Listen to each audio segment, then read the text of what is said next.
अनिश एक अत्यंत हुशार मेहनती मुलगा होता. कॉर्पोरेटमध्ये कामाला होता, पॉलिटिक्सला सामोरं जात होता. बऱ्याचशा गोष्टी त्याला कुठेतरी खटकतही होत्या, बऱ्याचशा गोष्टी त्याच्या बाजूनेही होत होत्या.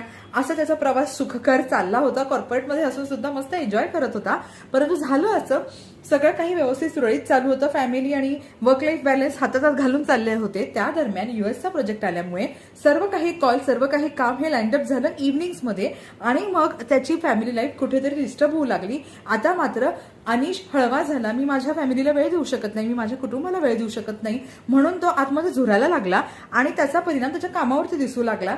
मग कुठे ना कुठेतरी आता ह्या गोष्टीमधून वाट काढावी का म्हणून त्याने आपल्या जवळच्या मित्राला झालेली घालमेल सांगितली आणि त्या मित्राने अगदी साधा सोप्पा उपाय दिला. हे बघ अनिश, जॉब सोडणं शक्य आहे का? नाही.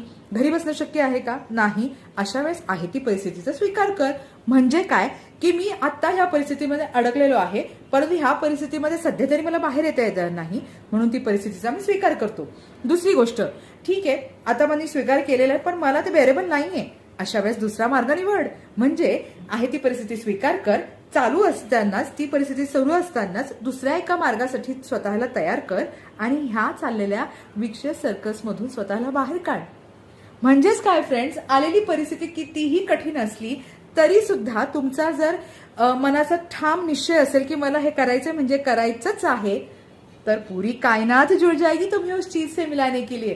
प्रयत्न करून बघायला काय हरकत आहे. चला तर मग भेटूयात पुढच्या एपिसोडमध्ये तृप्ती टेल्समध्ये अशाच सगळ्या प्रेरक गोष्टींसाठी. Thank you so much for watching Trupti tales. हसत राहा, मजेत राहा.